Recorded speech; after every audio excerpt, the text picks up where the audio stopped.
Welcome back once again to Cherish Ephesians 6:4, and we are continuing our reading of the book by John Bunyan called Christian Behavior. This is chapter 5, for wives. Moving on from the head of the household, I'd like to say a thing or two to those who are under his authority. Firstly, let's talk about the wife. According to the law, a wife is obligated to her husband as long as he is alive, as stated in Romans 7:2. Therefore, she too has her own roles and responsibilities within the family, just like everyone else. Now, there are certain aspects to consider about a wife's behavior toward her husband, which she should conscientiously take into account. Firstly, she should view him as her leader and partner. The man is considered the head of the woman. This is similar to how Sarah referred to Abraham as her Lord, as mentioned in 1 Corinthians 11:3 and 1 Peter 3:6. Secondly, she should respect and follow her husband's lead as it is appropriate in the eyes of the Lord. The apostle says, "The wife should submit herself to the husband as to the Lord." 1 Peter 3:1, Colossians 3:18, and Ephesians 5:22. I've mentioned before that if a husband treats his wife properly, he will be a godly example to her beyond just being her husband. This will demonstrate to her how Christ treats his church. Similarly, if a wife respects and follows her husband as she should, this will show the obedience of the church to her husband. Therefore, just as the church is subject to Christ, wives should be to their own husbands in everything. Ephesians 5:24. So, to get this job done, you first need to avoid these pitfalls. 1. The harm of a wandering and gossiping spirit. This is harmful to the church and is also harmful in a wife, who is a symbol of the church. Christ prefers his spouse to stay at home, that is, to be with him in faith and practice of his teachings, not roaming around and meddling with the affairs of Satan. Similarly, wives should not be prone to wander and gossip outside. You know that Proverbs 7:11 says, "She is loud and defiant, her feet never stay at home." Wives should focus on their own husband's affairs at home. As the apostle says, they should be wise, pure homemakers, kind and obedient to their own husbands. Why? Because otherwise it would lead to the word of God being disrespected, as stated in Titus 2:5. 2. Be mindful of a gossiping, argumentative tongue. It's not attractive to anyone, be it a maid or a wife, to be like a parrot, not controlling their speech. As I mentioned before, a wife should understand that her husband is her leader, just as Christ is the leader of the church. Do you think it's appropriate for the church to argue with Christ? Shouldn't the church be quiet before him, focusing on his teachings rather than their own interpretations? This is how, according to the apostle, a wife should behave toward her husband. As Paul said, women should learn quietly and respectfully. I don't allow a woman to teach or have authority over a man. She should be quiet, as stated in 1 Timothy 2:11-12. It's really inappropriate to see a woman trying to dominate her husband, even just once in her entire life. She should always respect him and consider herself under his guidance. Everything she does should be with his approval, permission, and authority. This is where her true glory lies, in being under him, just like the church is under Christ. When she speaks, she does so wisely, and her words are always kind, just like in Proverbs 31:26. 3. Be careful not to dress inappropriately or behave flirtatiously. This can be harmful both in public and at home.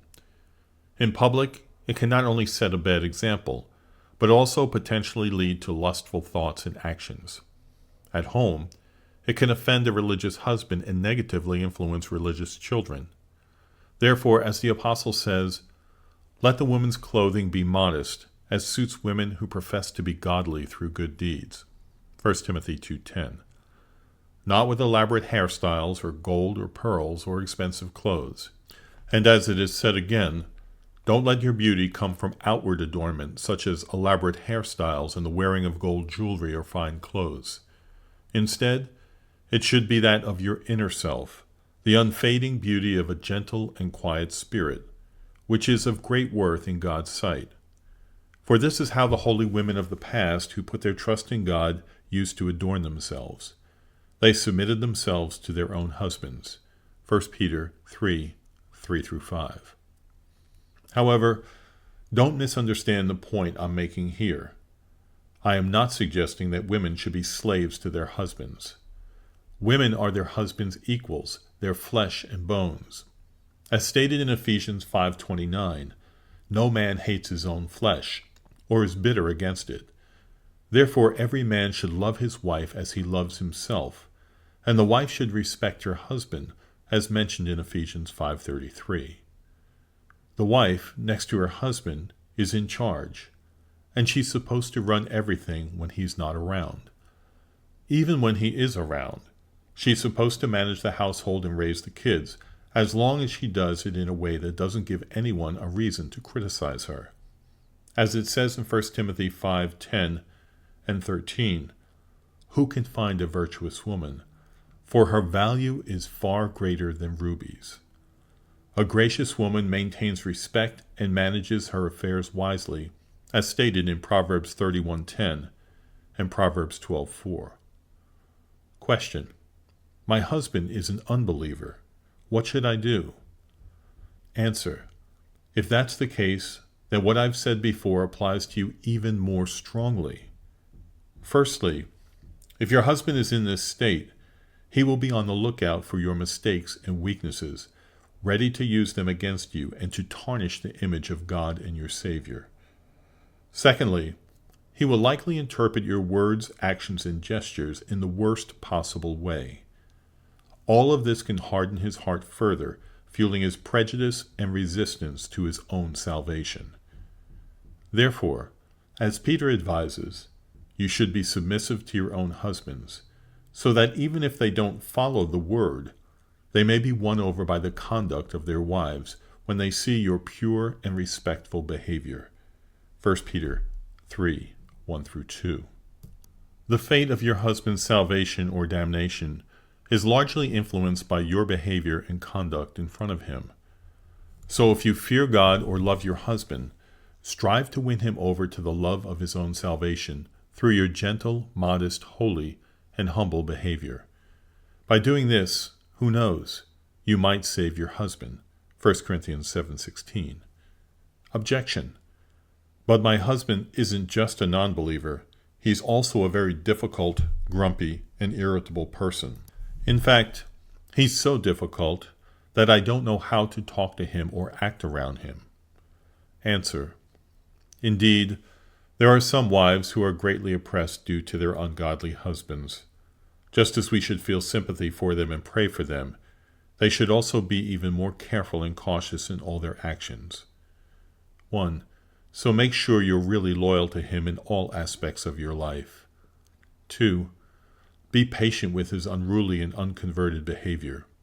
You are alive, and he is dead. You are guided by grace. He is guided by sin.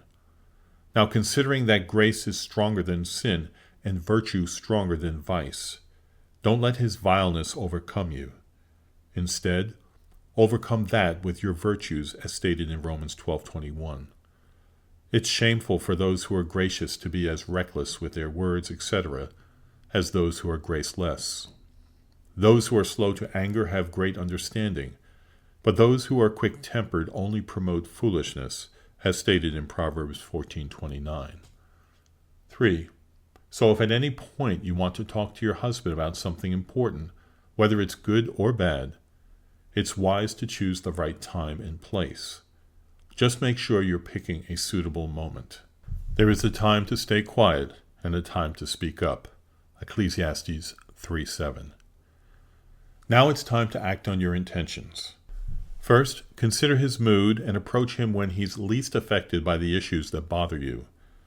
Abigail wouldn't say a word to her husband until his wine had run out and he was sober, as mentioned in 1 Samuel 25:36. The lack of this kind of consideration is why so much is said, but so little is achieved. 2. Catch him at those moments when he's captivated by you, and when he shows signs of love and delight in you. This is what Esther did with her husband, the king, And it worked, as seen in Esther 5:3 and 7, verses 1 through 2. 3. Pay attention to when strong beliefs take hold of his conscience, then respond with wise and serious quotes from the scriptures.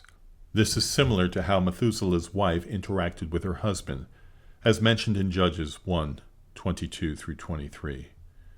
Even then, keep your words to a minimum. And none of them should come off as bossing him around, but you should always speak to him as if he is your leader and boss, in a way that's pleading and appealing. 3. And speak with such empathy and deep affection for his well-being that the way you talk and behave in conversation may convince him that you're speaking out of love. You should show that you understand his suffering and that your soul is passionately longing for his transformation. 4. And accompany your words and actions with prayers to God for his soul. 5. Still maintaining a holy, pure, and modest behavior in his presence. Objection. But my husband is a drunkard, an idiot, and someone who doesn't even have enough sense to handle his day-to-day job properly. Answer. 1. First of all, even if all this is true, you should know that he is your leader, your boss, and your husband. 2. So you need to be careful not to try to take control over him. He wasn't created for you to dominate, but rather to be your husband and to guide you, as stated in 1 Timothy 2:12 and 1 Corinthians 1:3 and 8. 3. So even though you might actually be smarter than him, you should know that everything you have, including your intelligence, should be used to support your husband, just like everything else, as stated in Ephesians 5:24. Be careful, then, that whatever you do it not for your own glory, but for his. Don't seek to elevate yourself, but him. Handle everything with such skill and wisdom that you never expose any of your husband's weaknesses to others. A virtuous woman is a jewel to her husband, but a woman who brings shame is like a disease to his bones. As the wise man says, she will do him good and not evil all the days of her life. Proverbs 12:4, Proverbs 31:14. 4. So keep acting and continue to do so, as if you're under the influence and authority of your husband. Now, regarding how you behave toward your children and servants, you're a parent and a boss, so you should behave accordingly. Moreover, considering that a faithful woman represents the church, she should, like the church, nurture and educate her children and those who serve her. This way, she can also fulfill this role. Honestly, since the wife is always at home, she has a significant advantage in this regard. So go ahead and do it, and may the Lord bless your efforts. Thank you for listening. See you in the next chapter.